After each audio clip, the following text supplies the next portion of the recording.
تخيل معايا كده، لو قلتلك إن الشيبسي اللي بنحبه كلنا ظهر بالصدفة وبسبب زبون كان رخم جدا. عايز تعرف القصة؟ استعد، لأنك هتسمع حكاية أغرب من الخيال. الحكاية إنه في يوم من الأيام سنة 1853 في مطعم صغير في أمريكا كان في شيف اسمه جورج كروم. جورج كان شاطر في شغله وبيعمل بطاطس محمرة زي الفل، لكن جاله زبون شكاي كل شوية ينده الجرسون ويقول: البطاطس دي تخينة قوي، قطعها أرفع.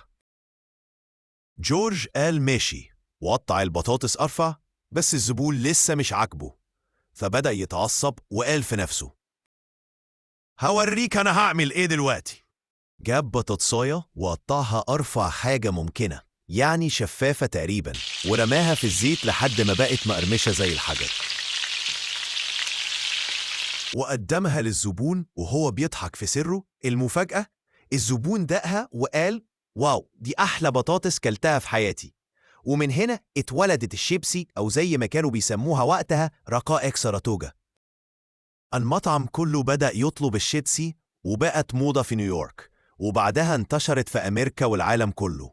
وفي يوم من الأيام واحدة ست اسمها لورا سكودير اخترعت كيس ورق مخصوص عشان الشيبسي يفضل مقرمش وطازة. ومن ساعتها الشيبسي بقى في كل بيت وكل سوبر ماركت. تصدق إن العالم كله بيستهلك أكتر من 15 مليار كيلو بطاطس شيبسي في السنة؟ يعني لو جمعناهم جنب بعض ممكن نعمل سور بطاطس حوالين الكوكب. ودي كانت قصة الشيبسي اللي اخترع بسبب زبون رخم وشيف دماغه سخنة. لو حصل معاك موقف شبه كده في الأكل، أو لو بتحب الشيبس بنكهة معينة، اكتب لي في الكومنتات. وما تنساش تعمل لايك وسبسكرايب عشان عندنا اختراعات تانية أغرب وأغرب. سلام.